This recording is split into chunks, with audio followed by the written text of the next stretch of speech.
All right, everybody, welcome to another episode of the Up and In Show. We are at Cards and Culture on the Purple Couch, and I'm here with my guy Jason Ney, owner of Fred's Bar and Grill in Tigerland. So thank you, dude. Appreciate the time. Yeah, no problem. This has been a long time coming. We've had a lot of drinks together at Fred's. We've talked a lot of stuff. You've been a member at F45. Thank you very much. Appreciate it. Loyal member. So this is awesome. I'm excited to dive into a little bit about the business. People have known about Fred's and have gone to Fred's and drank at Fred's a lot. So this is going to be cool. Yeah, we talk all the time. I'm just going to try to ignore that the camera's here. Exactly. That's it. Don't even worry. It's just a podcast anyway. For the most part, it's audio. So this is just for clips for social media and stuff like that. So very cool. We keep it super light. So talk to me a little bit. Let's introduce yourself. How do you see yourself? You know, I have my picture of people that I ask to come on the show and the way that I see them, right? But I always kind of like to let people introduce themselves. So why don't you give like a 2 or 3 minute intro of who you are, where you're from? Okay. So Jason Ney. I am from New Orleans. Grew up uptown.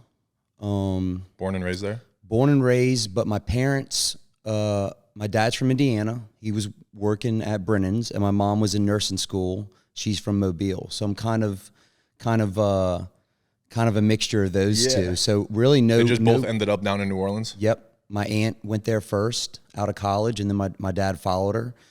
And so I'm really not a New Orleanian except by just being born and raised there. Yeah. So no blood, no Southern blood except for Mobile. But that's kind of cool. Went to grade school, couple blocks from my house. Nice. And then made my way to De La Salle. And then LSU seemed just far enough away from home and just far enough away from my parents and a comfortable next step.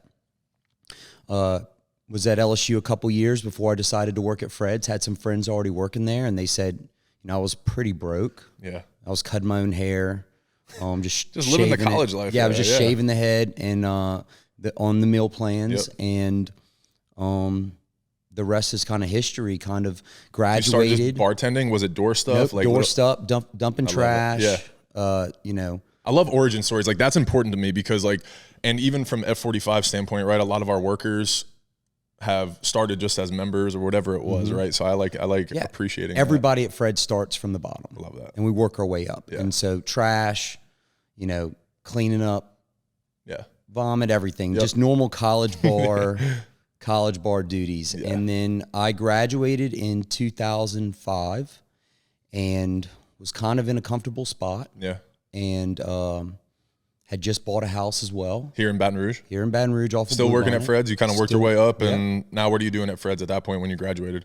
Are you bartending? I was bartending mostly, but I was a manager. Gotcha. So I had stability, I had health insurance, I had cell phone paid for by Mark. Yep. And so then I just kind of winged it and stuck it out and kind of had some fun for a while and enjoyed being the manager of a bar. Yeah. And sorry to interrupt. So you graduate college at what, 21, 22? 23. I did 5 years, no summer school. Yeah, exactly. So you're 23, pretty much running a bar, early 20s or whatever. Like that's kind of like a college kid, like a dream too, right? To kind of work your way up. Yeah. Time flew by at that point. I love that. It was just flying by. It was looking back on it, 23 to 27 was a blur. I love that. Saints games after LSU home games, moments notice, trip to Lafayette, moments notice, go to the beach, kind of just took each week at a time. Everybody that works with you is your best friend because the age gap, 21 to 24 is nothing. Exactly. That's why I was trying to put, how old are you? I'm about to turn 40. Okay, so we're like 7-8 years apart, but I feel like even when I was there, right, like coming in at 23, 24 years old, we didn't feel that far apart and stuff too. And even when I was a little younger, 21, 22, fresh out of like college and stuff like that, playing pro ball, it's like that age gap isn't that crazy at that point. No, not. And it doesn't hurt that my maturity level is really not gone that much higher than we're it was men. at 23. That's what happens, right? It takes us, I'm 32, I'm still trying to figure this shit out. So right. Yeah. All right, so keep going. Sorry. Then I was lucky enough. I mean, at this time, it's all about who your bosses are. Yeah. And Mark's owned Fred since '82.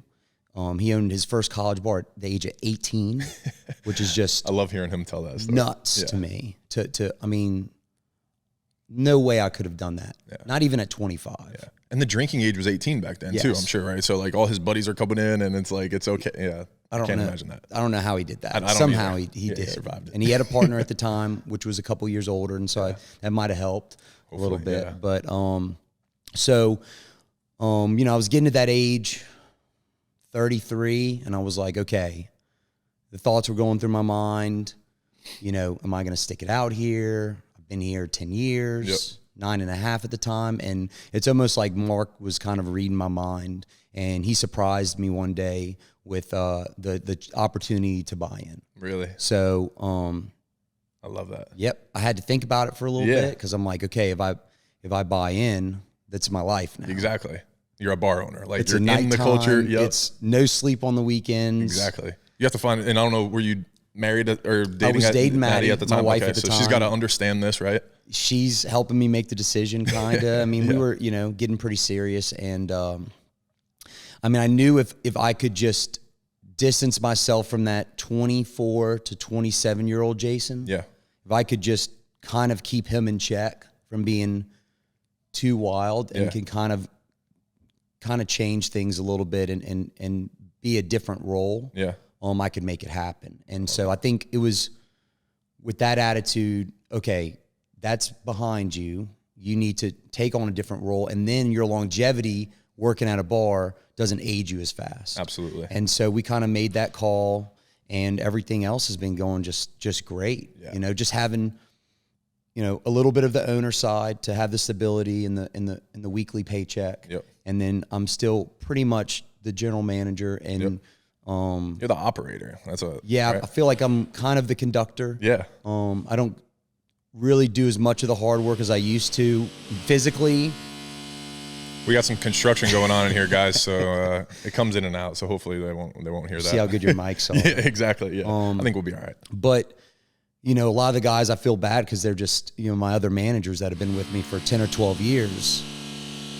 They're just be all right. Working their butts off, you know, getting deliveries. I mean, we're getting in hundreds and hundreds of cases of liquor and beer every Tuesday, and I'm like stuck on the computer. Yeah. And I feel bad, but they're, you know, that's why we surround ourselves with great managers like that. Absolutely. I kind of want to like, so how old were you when Mark came? You said 28? So I was 10-year anniversary, 30, so I would have been 30. 30, okay. 30. I started when I was 20, so that would have been 30. So I guess like I'm trying to picture being a 30-year-old listening to this podcast, somebody that's an aspiring entrepreneur or something like that, right? Working 10 years at a bar, I'm sure you save some money, things like that, but you might not have the money that it would cost to buy into ownership, right? So maybe you could kind of explain how that works and how you and Mark, you don't have to get into details of numbers and things like that. But no, I mean, Mark had set up, with the help of the accountants, like 3 different ways to buy in. That's cool. And you know, if I wanted to call myself a part owner, I knew I had to be fiscally, financially indebted. Yeah. I just didn't want any, you know, hey, I'm just going to give this to you. Correct. And so, you know, luckily my credit was good. And I could take out a loan. Yeah. And I had, you know, my house note really wasn't that much. I had a couple roommates as well. So I didn't really, you know, I didn't have a car note or anything didn't like that. Have a lot of overhead. I was already kind of set up. Nice. For a loan. Yep. And, you know, I don't know if it just changed my mentality totally when I became part owner. Yeah. And I saw, okay, now I'm not just looking how to get through the semester. Now I'm like, okay, how is my investment gonna be 3 years from now, 4 years, 5 years? So now I'm thinking, okay, every decision I make, and Mark's always taught me, and look, that's I waited tables in high school and did some other jobs, but I learned mostly everything from Mark and Fred's. That's awesome. And being there and you know, evolving into new roles, you know, going from doorman to bartender, learning to talk to anybody that came into the bar, whether they're a foreign exchange student or a former employee or whoever it was, and then becoming a manager and having to, you know, maybe, you know, reprimand somebody older than you. Right. So, because I was a manager at 21, there was still 22, 23-year-olds bartending there. Yep. So it's, you're looking, you know, Mark always taught us to look, every decision's got to be 4 years. Yeah, I love that. 3 or 4 years. So I think in my mind that really sealed the deal. Being part owner is definitely always thought of everything, not how much we can make this weekend, right, but how does this affect us in the spring, and in the fall, and year after year. I think that creates the culture there, right? Like you have a vested interest in the health of the bar. It's like you're not trying to just have a good time right now, this moment, you know. And I think not only is it smart by Mark, but it's a great culture, you know. Like I don't know if he was taught that, if he thought of it that way, but I think that you see that when you walk into Fred's, you feel that with the people, and it's almost like a respect thing too. I really appreciate what you guys have built there and the tradition that it is, because you know there's a lot of turnover in Tigerland and things like that, and in college bars. So I think what you guys have there is pretty awesome. And do you think that was because of Mark? Like Mark can kind of set that culture? I think so. Yeah. I mean, you know, that's you know, maybe it came down from his dad. Yeah. As well. His dad owned a business, an advertising business, and as we know, I mean, Mark was always good at marketing, and how to present Fred's to the customer, right. And now marketing is mostly my job now. Yeah. Before it wasn't so much. Yeah. Now I'm on the computer. I'm making pins this week, and now I'm designing football shirts the next week, and of course coming out with the vodka this month. You know, just that was totally out of a need to find something new and fun to market, and show the college kids that we're cool. You know, I'm constantly trying to be cool, right, to college students, which sometimes my wife's like, okay, turn it off. And your age is getting separate. It's just further and further, right? I'm getting sirs constantly. That's me too. So now I don't bartend as much anymore, even though I really enjoy bartending and like awesome. Talking to the customer, serving them some drinks, making some shots for somebody's birthday. I now kind of stay away and stay in the background, tell my younger bartenders that are 21, 22, go make those girls some shots for the birthday. Go make those guys some really strong drinks for their event. And so awesome. it changes, but you just got to have self-awareness that that's not your role anymore.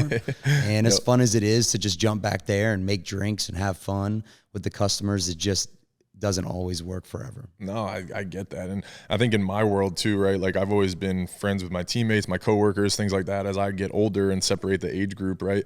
Trying to run businesses is like, I still feel like I'm young and can go do stuff and hang out, but there's got to be that little bit of separation and stuff and roles and defining. In the first 4 or 5 years I was part owner, Mark still kind of pretty much took the lead on firing people around my age group. Gotcha. And we made the decisions together, but you know, we don't fire too many people, but you know, he's still kind of, him having that age gap handled it a lot better. And I kind of fly on the wall, kind of learned a lot of things on how to handle situations like that. He handles things so gracefully, and I'm able to kind of learn from him. Yeah, that's awesome. I was going to ask you like how hard that was, if like he's promoting you or gave you opportunities, you know, over people maybe that were there longer or, you know, maybe a little older than you. Was that tough to manage those relationships with them?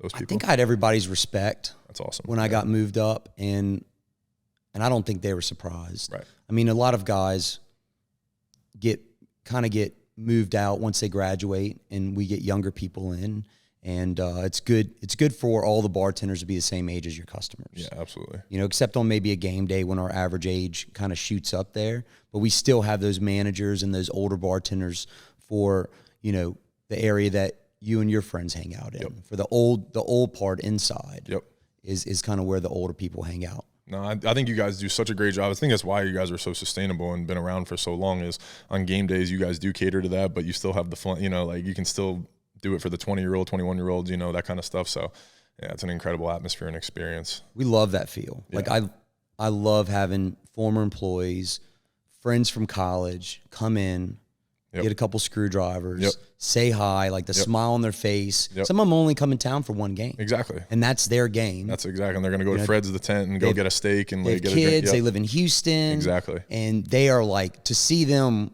they're like completely pumped. Yeah. Well, that's going to be my, like in 5 years, I'm hopefully, you know, Cards and Culture has 2 or 3 locations around the country and stuff. I'm going to come in for 1 or 2 football games, be able, and it'll be like that. Go get a game day steak, go tailgate, come back to Fred's for a little while, and my old ass will be gone by 10 p.m., when all the young kids get there and stuff. That's the way to do it, though. That's what I did last week, and I was at just that little too long, like that hour and a half where I was like, it's 11:30 and I shouldn't be here. I got to get out of here.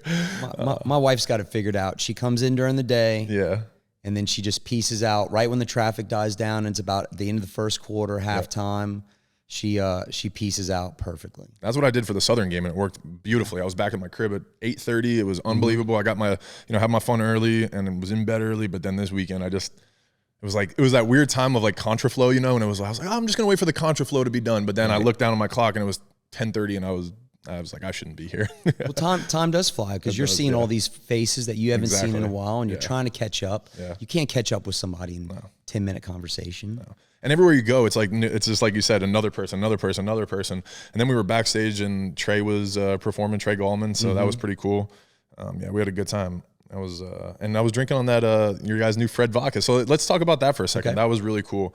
And I think it's hella innovative. Once you told me about that, I was like, dude, this is a game changer for me, just from like my nerdy business self, right? Like you said, you needed something new and exciting to kind of market and promote. So talk to me a little bit about that and where that idea came from. So we're always looking for something new. Like, there's been years where like our best idea was ponchos. That being said, we still always sold the shit out of some ponchos. 5,000 Fred's ponchos on deck if it's gonna rain. That's so great. And rally towels, but this was kind of like a huge step. It wasn't that big of a step for us. We're just very lucky to have this local distillery, and that was the key. We have some ties. Yeah. If the only vodka distillery would have been Texas, right? I don't know if it would have happened, right? So talk to me a little bit about that process. What's the big difference of? I know, but like for our listeners, kind of walk through how that's advantageous and makes it possible for you guys as a business owner. Right. So we've talked about kind of our attitude before, and just letting things flow and just come up with an idea and let's see where it takes us. Yeah. And when we were at the distillery doing a tour, and seeing their rum and seeing how they make their bourbon, and they make gin, which is a neutral grain spirit, just like vodka is. So it's not that much different of a process. Actually, an easier process because they don't have to add so much of the juniper and the other spices or herbs or whatever they do to gin. But don't mix up me working at a bar with me having any knowledge of whiskeys, gins, your knowledge processes. We serve alcohol, but my job is to make sure people have fun, and I don't really concentrate on. We serve bourbon and cokes, domestics. Make sure that it goes down smooth and that everybody has a good time. That's right. Really all I'm that in charge of the atmosphere, exactly, and not so much shaking and muddling. So they're telling us about all these great bourbons and rums they have, and I'm like, man, I wish we went through stuff like this because this stuff sounds cool. Yeah. It tastes delicious. Like I would like nothing more than to have one of those round ice cubes and pour this really good whiskey over it and drink it at Fred's. Exactly. But everybody would look at me like I was crazy. Yeah. So I told them, like, look, all we do is I showed them our sales. I said, look, it's all well vodka. Yeah. Unfortunately. Right. I said, we can't move any of this. Yeah. And we're price driven. That's where we're kind of stuck in a good spot, but we can't make it too expensive for college students, and yet we need to make a pretty good profit during football season to balance the rest of the year out. Right. And the production and the artists that we get to perform there is way out of our league, and so we have to try and find this middle ground. And so, but at the distillery, they're like, I think we can make a vodka. They said, let us run some numbers. So I guess they did the math, how much the glass bottle or plastic. We thought it was going to be plastic until like 2 weeks before. Oh, really? Because I'm like, look, just whatever's cheaper, let's get this thing going. Exactly. And I guess since COVID, it kind of depends on which is easier to get. Gotcha. And because they're supply normally chains and all that. Normally plastic and glass isn't too different. And they ran the numbers and they shot us a number back, and we're like, okay, we can work with that. Yeah. And it's about 30% more than our regular vodka that we use in our everyday drink. Gotcha. But it's ours. Yeah. And it's branding, it's a marketing opportunity, it's equity, brand equity or whatever. Yeah, 100%. Right. And so, and it's it's going to take everybody at least a year to catch up with this marketing idea. Yeah. And just, I make gift baskets. I make like that's what I was going to say. 3 gift baskets a week. Yeah. I'm always putting other brands in it. Yep. And now, I mean, just the presentation of it even is going to be so much better. I'm too. putting Fred shirts and then and all this other stuff. And then, I'm probably going to still put some good bourbon in them, but those will be in the front. And that's the main piece, right? You could have the main Fred's piece and then have little guys, around it or whatever it is, however you do it. But no, that's awesome. And just little things like that, like, tailgates. Yep. Former employees, they don't always come to the bar, and friends of mine, they tailgate. Yeah. They have kids. They can't, bring them all to the bar, but they loved it. Yep. That's awesome. They had it all over the tailgates. That's so great. And you guys are going to get it in local grocery stores hopefully someday? We're trying sometime? to. Yeah, that'll be awesome. S&P's already just across the street said they want it. Let's go. I don't know what kind of paperwork we have to do to take it off of the private label and allow them. It can't be too hard. Yeah. So we'll let those people deal with that and figure that out. Yeah. But yeah, I mean, we're just super excited. I can't think of another bar that has their own. That's what I'm saying. I don't know anybody that does that stuff. Yeah. Right. I mean, really, it's no different than a barbecue restaurant having their own barbecue sauce. 100%. And it's like the genius, like it's like what you see in business, right? Like I'm going to pull my Shark Tank ass out, but like if you listen to the sharks talk about people that have a restaurant, right? It's like, hey, if I'm going to invest in your restaurant, it's either we franchise it, right? Or we develop a product line that goes and makes money that we can go and sell nationally and things like that. So I'm like, that's really cool. Like you don't even know where it could go, and how far it could go, but it's just like a cool opportunity, I think, right now. Yeah. I mean, for us, it just seemed we go through a ton of vodka. It's not like we are ordering a new item that worst case scenario is we just go through it and then we just don't reorder. Exactly. So it's foolproof. Yeah. Yeah. It didn't seem like there was a downside to it. There's not. And the distillery was just so chill about everything. Seems like that's a good partnership too. When I went over there, like the video, the stuff we did there, like what was the owner's name? He was really nice to me. He gave me a tour around the facility. Thomas. Yeah. Thomas. Yeah. It was great. I didn't even know that was there too. So I was like, that was a lot of fun. Yeah. Well, yeah, Anna, I've been knowing Anna. She's in charge of sales over there. Okay. And I've been knowing her for probably 16, 17 years. Yeah. And she's the one that said, come check this out. That's so great. And she went full time to work for him. Yeah. And so, yeah, sure. We're always looking to do things with employees. Get that bonding. Yep. We work so hard on the weekends when all the other friends are bonding, we're working. Exactly. That's so tough. Yeah. We really have to combat that. Like this is going to be our 3rd Wednesday in a row that tomorrow is that we're doing an employee dinner. Oh, that's awesome. Yeah. And we just have to keep that. We have to give them that social interaction that's not them pulling a trash can. 100%. And so now we have a ton of employees. We have like 80 employees now. You guys have 80 employees? They're all part-time. Yeah, that's true. Yeah. And it's different weekends, right? And well, yeah, some of them, if they have tests, they might only work 10 hours one weekend. Wow. 80 employees. That's freaking wild. That's a lot of management. Yeah, thankfully, I don't do the scheduling.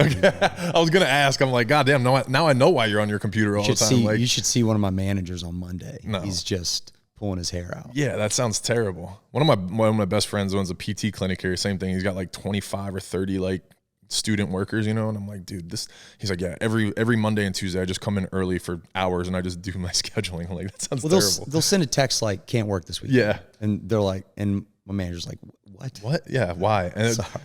Yeah, that's crazy. In my shop, I don't have that. It's very simple. I have 3, 4, 5 employees here. But when somebody does get sick or has to call out or something does happen, I'm like, if I had a restaurant and people were just making bullshit excuses and stuff, I wouldn't be cut out for that life or something. That would drive me insane. Our weeks are just so up and down. I mean, we're going to have a slammed week and then we'll have fall break the next week and we'll be crickets all week. Exactly. God, so we have to take it a week at a time. Yeah.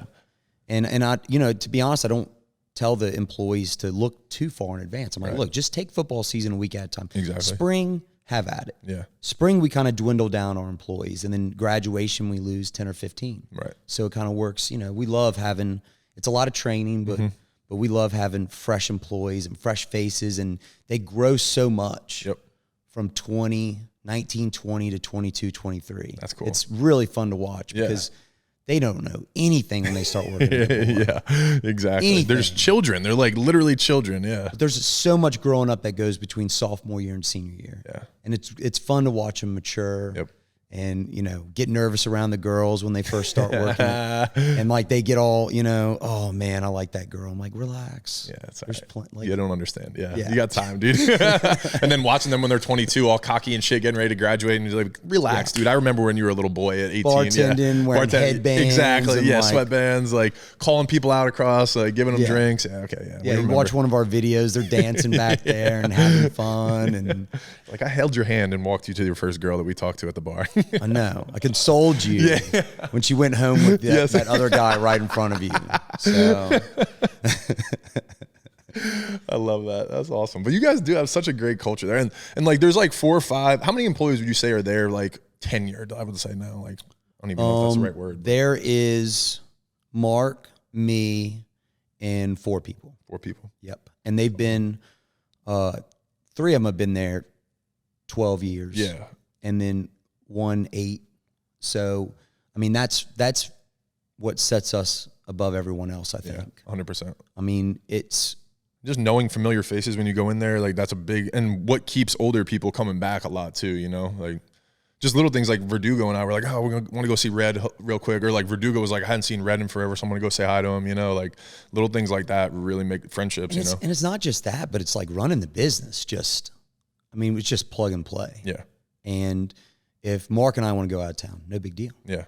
If Mark and I and 2 managers want to go out of town, you're straight. We got 1 that's left. Yeah. You know, we're going to pick the right week to do it. Exactly. So we don't, you know, if we're going to feel bad if they get overwhelmed. Yeah. But, you know, I mean, for us, it's, yes, we're selling alcohol, but we're more selling the atmosphere and the party. It's an experience. Because everybody's selling the same thing in Tiger. 100%. You guys are selling an experience. Yeah. Like, you know, some bar special in this beer, another bar special in that beer. It's all the same. Yep. We're selling the party. We're stepping up our production. Every year we add, you know, another $30,000 worth of lights. Like we just had some pictures from 6 years ago pop up on the Facebook feed. And I texted the managers last night, like, look how cute we looked back then. Yeah.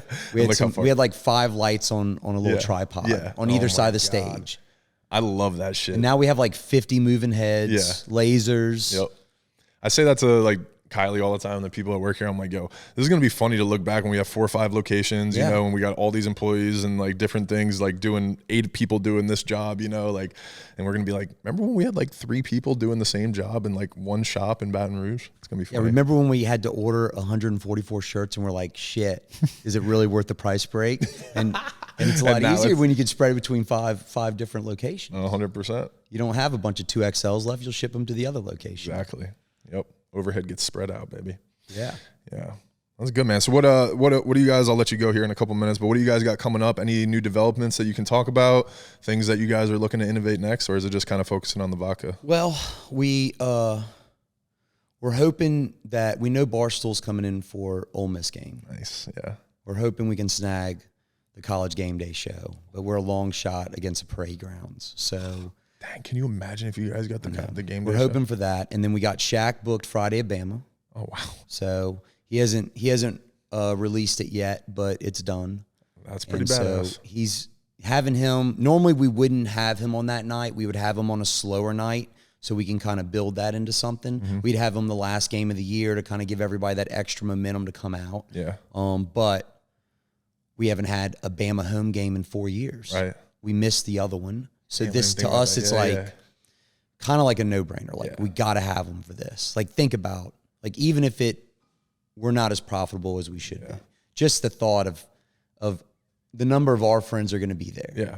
And because normally when we have it the last game of the year, we try to get them once a year. Right. Not everybody's toast. Everybody's like burnt out on football season, and you know our record may be shit. So I think either way, Bama's going to be crazy. Yeah. And having him perform that Friday night's going to get everybody jacked up. Dude, that's going to be so awesome. I can't wait. When was he was there, what, 3 years ago? He was there last year. Last year? And then 3 years ago. Okay. So pre-COVID. And then we had Shaq, and then we had Snoop. That's and right. we closed down the week after Snoop. Oh, we were hitting our stride. God damn. Shaq and Snoop? Shaq was in early December, and then Snoop was in early March, and then the next week it just went. It was kind of a crazy year for us. Yeah, it did, and especially us. So, but yeah, I mean, look, there was years where we tried to not be a college bar. We tried to compete with every bar in Baton Rouge, and it just didn't work. Yeah. And as soon as we accepted that we were a college bar and that we just need to make the students happy, next thing you know, people our age start coming back, right? You know, because we really want the same thing. We might not be able to handle it, you know, every weekend, but you know, deep down in there, you want to party like a college student. 100%. Oh, every time. Yeah. So that's what I tried to do last weekend. Didn't work out. Sunday was rough for me. So when we accepted that, I think sales is really going up from there. That's awesome, man. I love that. You guys have a great product. If you guys are listening, you guys are in Baton Rouge and haven't gone to Fred's, I don't know what's wrong with you guys, but go check it out. If you guys are coming into town and listening to my podcast, I'll probably be taking you to Fred's or suggesting Fred's. So, Jason, dude, this was a long time coming. Thank you. I appreciate it. This was fun. Thanks for having me. Yeah, I enjoyed all the information too. I'm a big nerd on business stuff, so little things like that I do enjoy learning about. So, very cool. Thank you very much. Yeah, dude. Thank you.